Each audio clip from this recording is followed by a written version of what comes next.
Bien, entonces hemos escuchado muy interesantes exposiciones conceptuales sobre lo que podría significar un desastre mayor y cuál es el nivel de respuesta que tienen nuestras vías.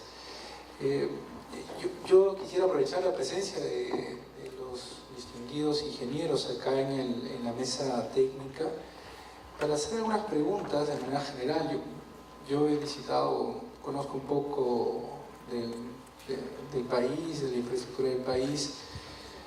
No soy tan experto como ellos, pero algo sé. He visitado diferentes ciudades y entonces me ha quedado mucho la preocupación de cómo reaccionamos como país en diferentes circunstancias, y además de lo que ya podría pasar en Lima, ¿no? O sea, Lima concentra el 33% de la población del país, pero más allá de Lima también existen algunas situaciones que son un poco particulares. En primer lugar, me gustaría hablar un poco de las carreteras que existen en nuestro país. Hoy en día hablamos de qué tan resilientes o qué tanta capacidad de respuesta tienen nuestras carreteras. Cuando escuchamos hablar sobre las brechas de infraestructura y las brechas en las carreteras, normalmente, por ejemplo, nuestro sistema económico define que las brechas están más relacionadas a cubrir de pavimento, ¿no? O sea, hacemos toda una serie de análisis y decimos estables. En la sierra estamos hablando, además de los sismos, de la geodinámica externa y también un poco de lluvia, ¿no? Estamos hablando de que la sierra normalmente llueve pues, entre 200 y 400 milímetros por año, que es una lluvia mediana. Y en la selva hablamos menos de sismos. Hay sismos en la selva, pero no son muy recurrentes. Pero sobre todo hablamos de geodinámica externa, de la famosa reptación de la que hablan los geólogos frecuentemente, y de las lluvias, ¿no? En nuestra selva llueve más de 1000 milímetros por año. Hay una zona que se llama 15.000, imagínense la cantidad de lluvia que cae, porque son 15.000 milímetros por año. Y entonces, en estos diversos escenarios donde los peligros son diferentes, ¿cuál es nuestra respuesta? Porque si nosotros hablamos de la selva en particular, nosotros como sociedad, digamos, como ingeniería propia, hemos presenciado estructuras, la de los incas, que han durado 500 años sin mantenimiento en zona de selva, sin ningún deslizamiento. Hace poco yo he visitado algunas carreteras que tienen muy poco inaugurado y que ya están deformándose y que ya tienen problemas de continuidad, ¿no? Entonces hemos aprendido, hemos retrocedido. Entonces yo quería hacer una reflexión sobre las carreteras en general para empezar esta discusión, y no sé si alguno de las personas, quizás la ingeniera Provías, podría respondernos un poco a estos tipos de peligros, por favor.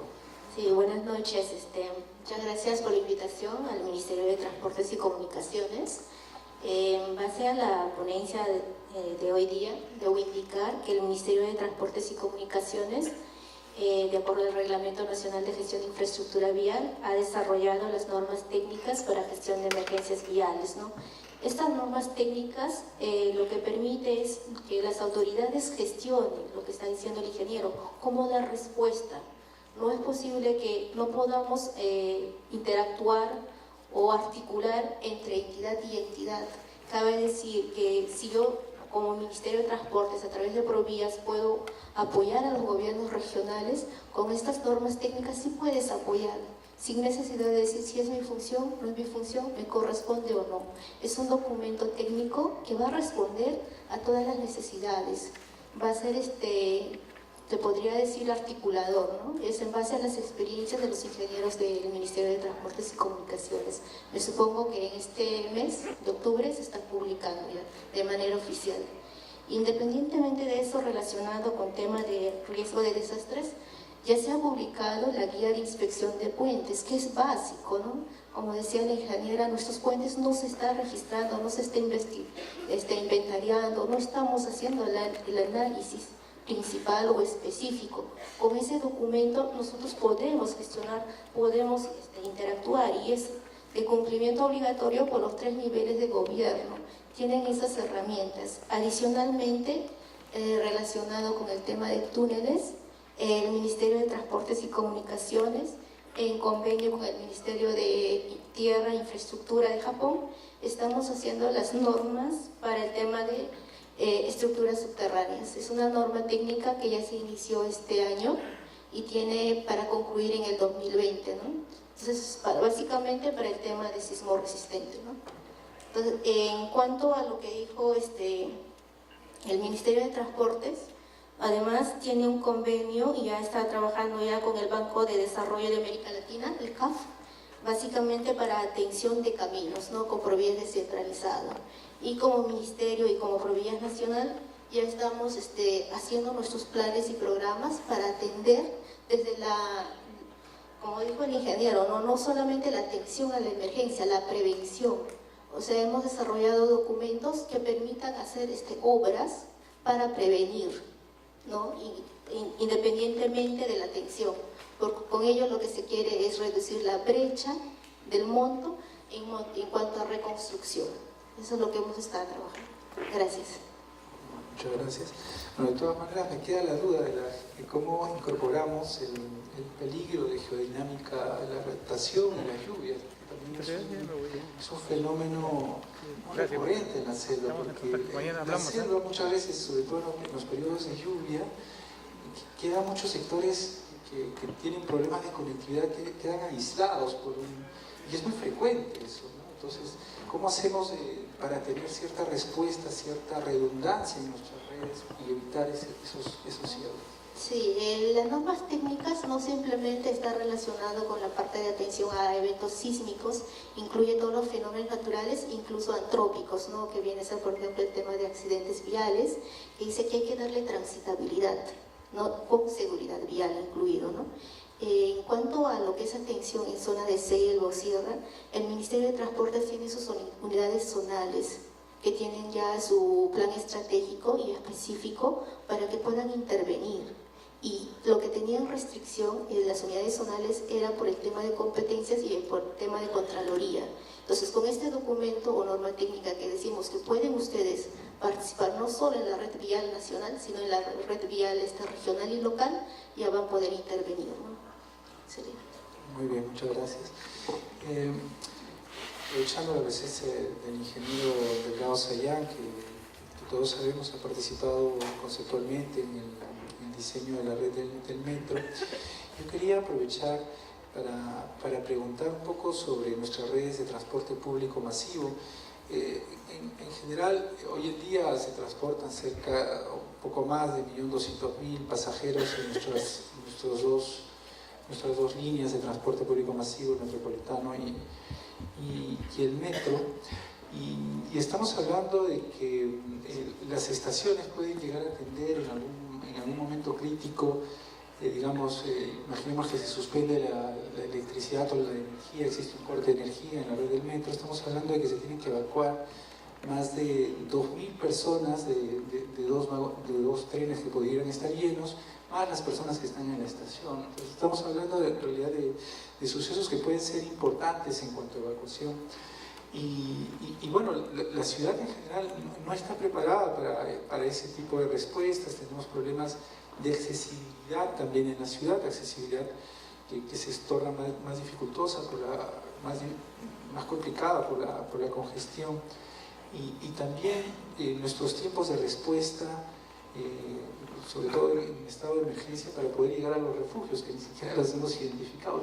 Le presento este panorama que puede ser un poco complejo, pero me gustaría que usted nos comente un poco cómo ve los sistemas de transporte público masivo y los planes de respuesta.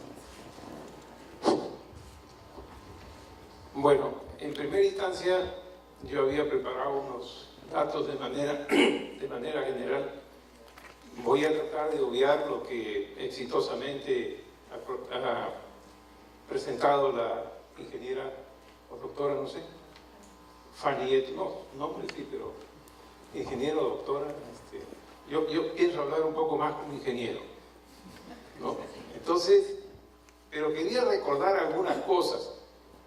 Voy a entrar a la parte del metro, pero déjame entrar un gorrito primero para recordar. En todo nuestro territorio, Lima es un caso muy especial. Tenemos 10 millones y medio de personas que están viviendo en la ciudad de Lima, y como dato general, somos la ciudad número 31 en el mundo en población. Pero tenemos un récord más importante. Somos la número 11 en densidad poblacional en el mundo, número de habitantes por kilómetro cuadrado. Ese es un parámetro muy importante para desastres, la densidad poblacional. Pero tenemos otra cosa peor. Somos la número 1 en el mundo en riesgo de daño sísmico. Le ganamos a todas las demás.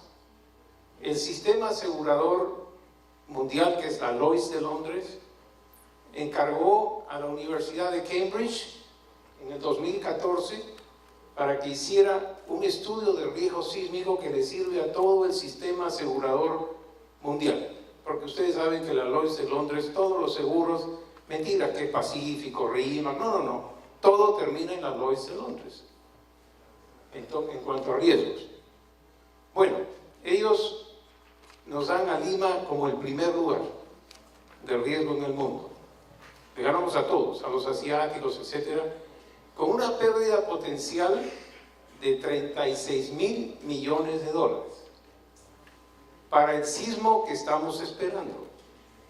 Como muy bien hizo la doctora Eto, presentó en su mapa del Instituto Geofísico del Perú, pero una cosa bien interesante, cuando puso todas las redondelitas y las bolitas, si uno mira la zona donde menos actividad ha habido en los últimos 273 años, es Lima.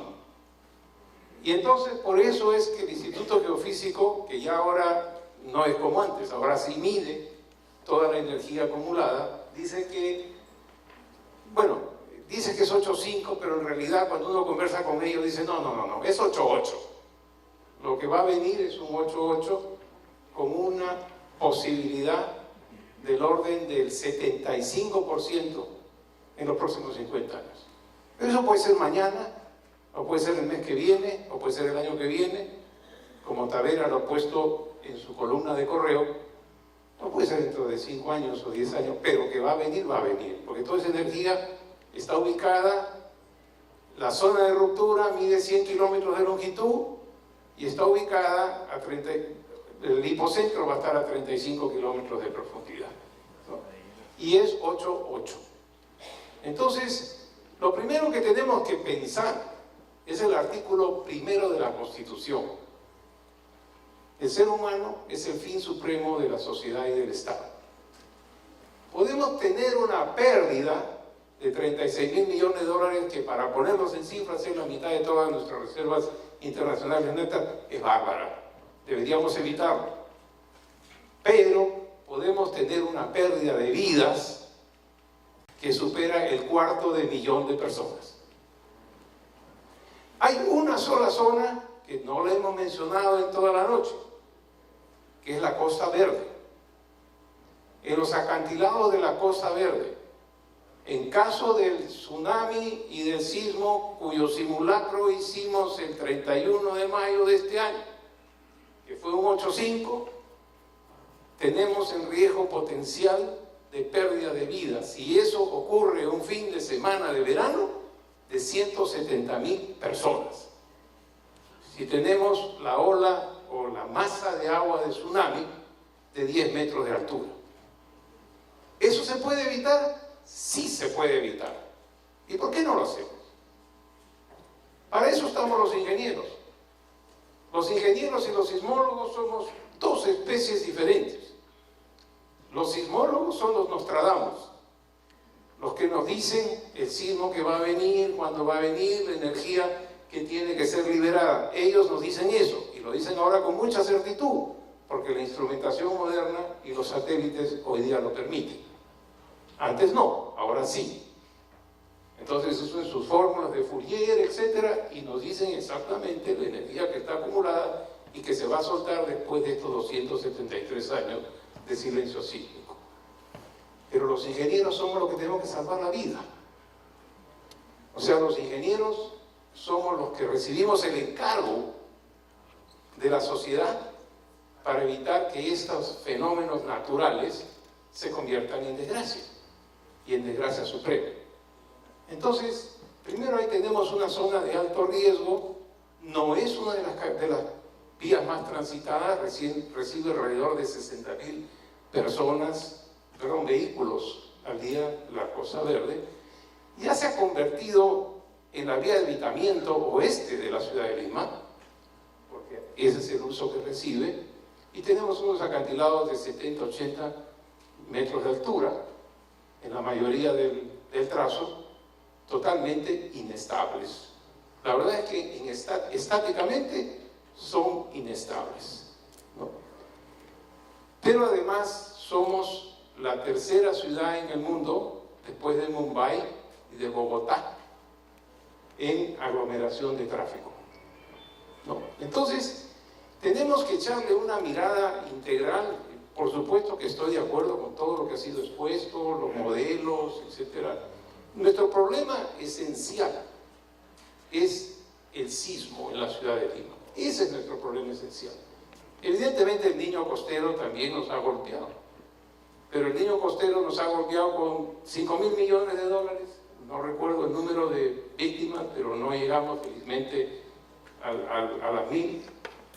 Pero yo estoy hablando de 36.000 millones de dólares, y estoy hablando, o sea, 6 o 7 veces el niño costero, y estoy hablando también de pérdidas de vida de cerca del 250.000 de personas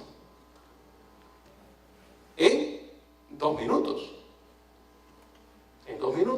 y con el tsunami en 15. Pero si viene un tsunami de 10 metros de altura, ¿cómo va a evacuar la gente?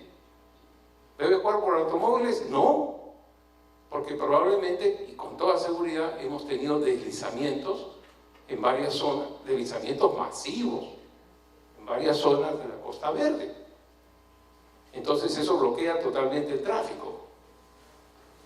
¿Tienen rutas de evacuación? Solamente en Agua Dulce. Es la única ruta de evacuación que conozco. En el resto no hay. Entonces, esas 170.000 personas están librados a la mano de Dios, ¿no? Entonces, eso es algo que tenemos que arreglar.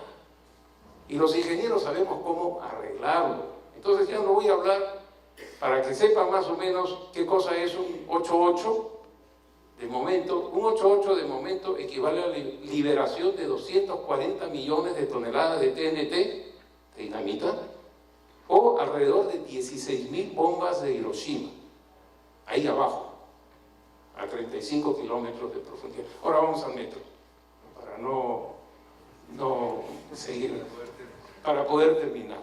Entonces, ¿qué tenemos en el metro? En el metro tenemos un atraso, sistema masivo, porque el único sistema masivo reconocido en el mundo como tal es el metro. Los BRTs no son sistemas masivos, vienen de las siglas en inglés. BRT es Bus Rapid Transit, es un transporte de buses rápido. El MRT, que la gente dice Metro Rapid Transit, no señor, Metro viene de Macy's, M viene de Macy's. Entonces tenemos una red que nosotros le donamos al Estado peruano ya hace como 7 años, 8 años, que es la red básica del Metro de Lima, donde están las 5 líneas, que después le aumentaron a 6 líneas. No, yo tenía aquí el mapita, pero no sé, se lo voy a mostrar. Aquí están las famosas 5 líneas, y eso se junta con otros corredores cuando debían estar funcionando. Esto es importantísimo, ¿por qué? Porque en un desastre sísmico el transporte masivo tiene que funcionar, es esencial. Y como lo define el reglamento, esencial quiere decir de que pasado el gran evento sísmico sigue prestando servicios tal y cual no hubiera pasado nada, ¿no? Porque por ahí se va a transportar la mayoría de la población. Y tiene la ventaja de que no esté en la superficie, o está arriba, como es el caso de la línea 1, o está abajo a 25 kilómetros de profundidad, como es el caso de la línea 2, ¿no? Las dos van a estar eventualmente concesionadas para la parte operativa, la 1 ya lo está, y la 2 ya lo va a estar. Y la evacuación a través de las estaciones también está garantizada. Las estaciones han sido diseñadas para soportar sismos de categoría esencial con un factor de seguridad de 1.5 por encima de todo el récord de sismos que existe. De modo que si lo tenemos operativo, sí va a estar funcionando, y sí las estaciones están preparadas para evacuar, no digo 2, hasta más trenes, porque en el caso se produzca un corte de... No van a fallar, pero sí se puede producir un corte de energía.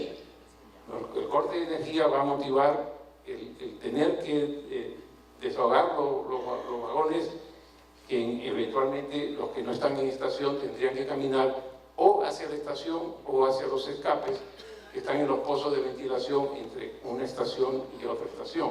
Entonces, si hay un sitio donde yo diría, me gustaría que me agarre el sismo, ¿no? Aparte de mi casa, que ya sé qué hacer, porque otro de los problemas es que hacen los simulacros, pero los simulacros tienen dos problemas que no ocurren en el sismo. El primer problema, eventualmente, es que el piso se mueve, y el segundo problema es que hay pánico, ¿no? En cuanto bajamos del simulacro, todos bajamos contentos.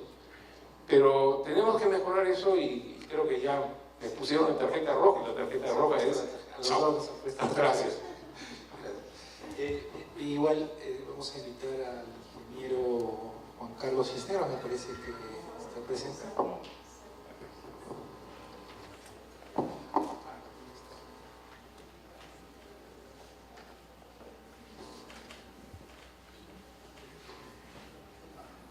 Perdón. Vamos al ingeniero Saúl Castillo, por favor.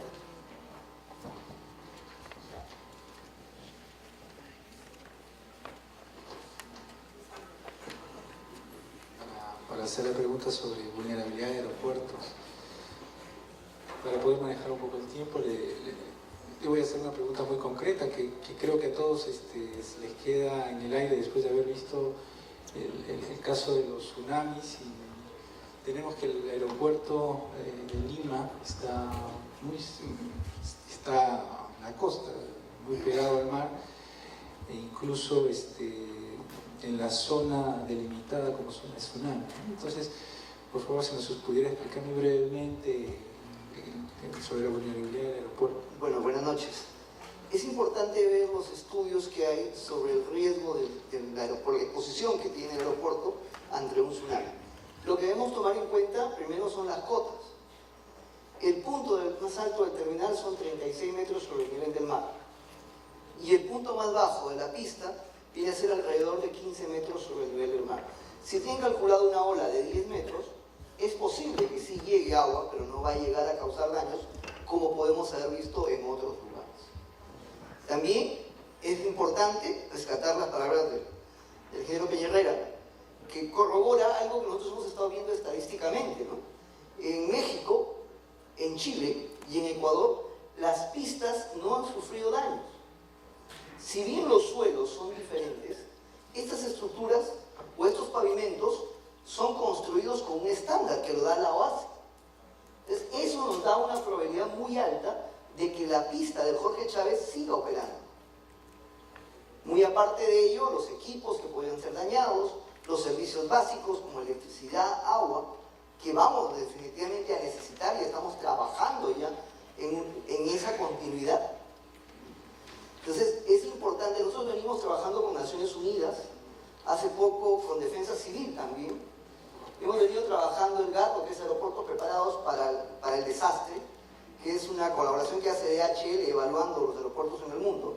Somos el único aeropuerto en el mundo que ha logrado hacer un GAR Plus, o sea, una revisión del 2014, y hemos podido establecer muchas actividades que necesitamos desarrollar para poder mantener esa operatividad.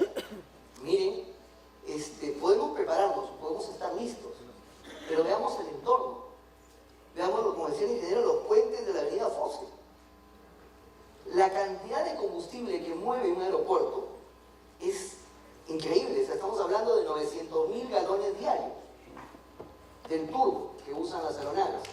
En la Pampilla tenemos, de acuerdo a lo que nos explica Repsol, ellos tienen la posibilidad de que los tanques de turbo sobrevivan ante una inundación porque están en una parte que están altos y están protegidos por unas elevaciones que hay ahí. Entonces, sobreviviendo el turbo, sobreviviendo la pista, ¿cómo llevamos ese combustible a las aeronaves? Por nuestra ubicación geográfica, es casi imposible repostear en otro aeropuerto del Perú, porque no tienen capacidad para poder abastecer aeronaves grandes. O sea, ¿dónde repostan? En Chile, podría ser, en Guayaquil, ¿no? Quizás Iquitos, pero tienen capacidad para este combustible. Entonces, la articulación es lo más importante para mí en este momento. Necesitamos articular, necesitamos conocernos, saber quién es quién en este escenario, que es importantísimo. Y otra cosa que yo le preguntaba al ingeniero Peñarrera, él ha hablado muchas cosas en el enfoque territorial, porque también tenemos temas de población que tenemos que ir viendo. Estamos trabajando ya con la población. Y yo le preguntaba cómo van a hacer para que exista continuidad en el Estado. ¿No? Hay comisiones y comisiones, y se pasan los años y seguimos evaluando. Seguimos haciendo evaluaciones. Muchas gracias. Ha sido bastante claro. Para ir terminando con la ronda, Fanny, que la conozco mucho, además trabajamos juntos, hemos trabajado juntos muchas veces. Quisiera preguntarle algo sobre sobre un área de su especialidad, porque hemos visto que toda esta información que ella ha presentado se podría presentar también en una plataforma GIS que podría ser de acceso universal y transparente. La transparencia puede ayudar a mejorar nuestros procesos, los procesos de licitación, los procesos de auditoría, y sin embargo, hoy en día, pese a todas las intenciones de transparencia que existen en el Estado, la información no es transparente. Eso lo podemos verificar todos los que todo el tiempo estamos tratando de conseguir información pública, ¿no? ¿Me podrías comentar un poco de eso, Fanny, por favor? Bueno, la información que he presentado es la que he trabajado de manera particular.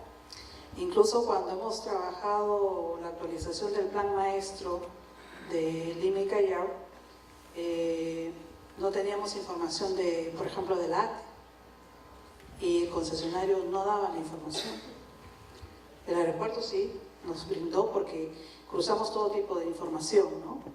Pero la Municipalidad de Lima, por ejemplo, no quiso dar las rutas de transporte público. Y sin embargo trabajamos todo con origen y destino, que es la madre de todo lo que es demanda, ¿no?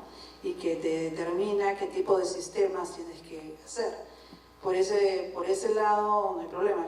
Hace poco acabamos de terminar un proyecto en Chiclayo, en apoyo a la Municipalidad de Chiclayo, y a ellos les habían borrado las máquinas. Incluso yo cuando entré como gerente de transporte urbano borraron todas las máquinas, ¿no? Y era empezar de cero, no tanto porque ya uno tiene experiencia, ¿no? Y sabe dónde ir armando las cosas. Entonces, para Chiclayo, por ejemplo, hemos armado todo lo que es una base de datos en GIS y hemos capacitado a los funcionarios en el uso del GIS, esto a través de la cooperación alemana y la Universidad Nacional de Ingeniería. Entonces, la idea es eso, ¿no? Guardar los datos ¿para qué? Quizás para no ser fiscalizados, porque a través de los datos uno se da cuenta cuando una vía está bien o cuando una vía no está bien.